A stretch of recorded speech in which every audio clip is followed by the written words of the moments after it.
Hi everyone, my name is Tembelehle Mbogazi from South Africa, and I will be taking you through Agenda Item 15, which is Communication, Education and Public Awareness, otherwise known as CEPA. CEPA is the program of work on Article 13, which was adopted by the COP at its 6th meeting. One of the elements of the work program was to provide for capacity building on CEPA for parties to the convention. And to facilitate this, the COP adopted a priority list of activities at its 8th meeting in Brazil. One of these was the development of a toolkit to facilitate this capacity building and to provide support for the organization of regional training workshops. The importance of these workshops was to facilitate the integration of the tools and methodologies of CEPA into the development and revision of national biodiversity strategies and action plans, otherwise known as NBSAPs. To accomplish this integration, the Secretariat of the Convention asked IUCN to develop a super toolkit for these NBSAP training workshops for use by focal points to the Convention on Biological Diversity. CEPA was initially an important instrument to achieving the Aichi Biodiversity Target 1, which stated that by 2020, at least people are to be aware of the values of biodiversity and the steps they can take to conserve and use it sustainably. Achieving this target was important because the success of the strategic plan for biodiversity was hinged on raising awareness and biodiversity education to get people to understand the economic, social, ecological, and cultural values of biodiversity, but also to garner political will from national governments to support and implement the framework to halt biodiversity loss. Because CEPA supports capacity development, it enables various non-state actors to take responsibility for biodiversity. And this is especially important for the youth demographic globally. CEPA presents youth the opportunity to collaborate with actors like government, NGOs, indigenous people and local communities, as well as scientists and a plethora of other stakeholders, where we get to exchange knowledge on best practices, policy making, and other biodiversity related issues. And this can foster understanding and trust, which is essential to reducing conflict that sometimes arises between different biodiversity actors and end users. Although there have been efforts to implement the adopted CEPA priority lists, there have been a handful of successes as well as a handful of challenges. And I think what we want, especially because in its 15th session, the COP adopted CEPA to support the implementation of the Kunming-Montreal Global Biodiversity Framework, is essentially to build on the successes, but also address the challenges to achieve effective governance. So from an analysis identified in the 5th edition of the Global Biodiversity Outlook, it was found that only some parties implemented the short list of priority activities. CEPA was not planned with the view to enabling greater interaction between non-state and state actors, nor was there a greater engagement across society. Activities related to CEPA did not sufficiently cultivate the involvement of women, indigenous peoples, and local communities, and a broad set of stakeholders. Despite the intentions, CEPA was poorly integrated into national biodiversity and strategy and action plans, and this is obviously an exception to a few national examples.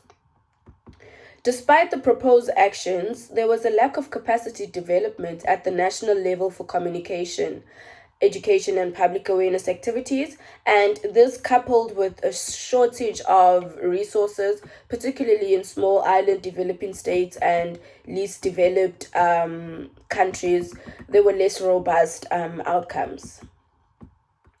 So from this, we can almost tell that effective communication and transformation is still quite a challenge, and we need to consider not only what to communicate, but essentially how to communicate it, because Effective communication is about having clear objectives as to what do we want to change in our knowledge, in our attitudes, and our behavior.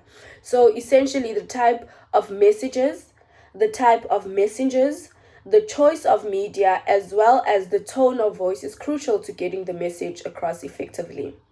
And I think the lesson to be learned is that communication has to be really strategic. It needs to put across positive messages, and it needs to be tailored to different circumstances and cultural situations. And I think this is what we can build on as youth ahead of COP16, as we ask ourselves what is important for us at COP as youth in terms of CEPA. Now, at its fourth meeting, the subsidiary body on implementation considered a related note by the Secretariat and adopted a recommendation which contains a draft decision for consideration by the COP at the COP16.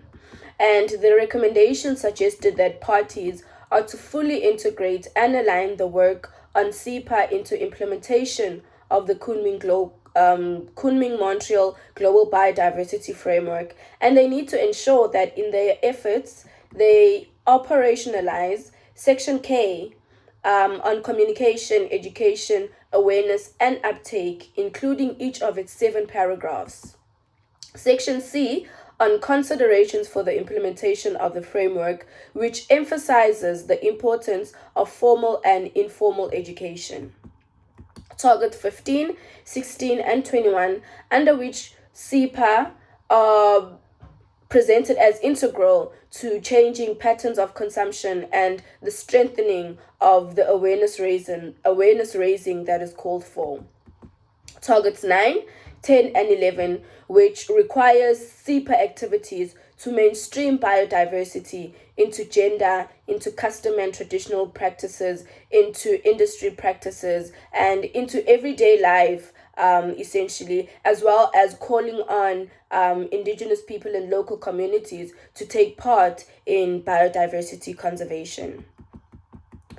The Executive Secretary is also requested to collaborate with UNESCO, IPBES, and the IUCN, as well as relevant other organizations, including indigenous peoples and local communities, women and youth representatives, to develop a global plan of action for education on biodiversity, which will essentially encompass formal and informal education. And this plan is to be submitted for consideration by the 5th meeting of the subsidiary body on implementation, as well as COP17. So essentially, ladies and gentlemen, parties are called to strengthen biodiversity communication and education by aligning and operationalizing activities to sections of the framework that are relevant and important for CEPA, and to report and integrate these into the national biodiversity and strategy plans. And so essentially, ladies and gentlemen, these are the draft decisions prepared by the subsidiary body on implementation at their 4th meeting, and are inviting the Conference of the Parties to consider them at their 16th meeting. Thank you very much.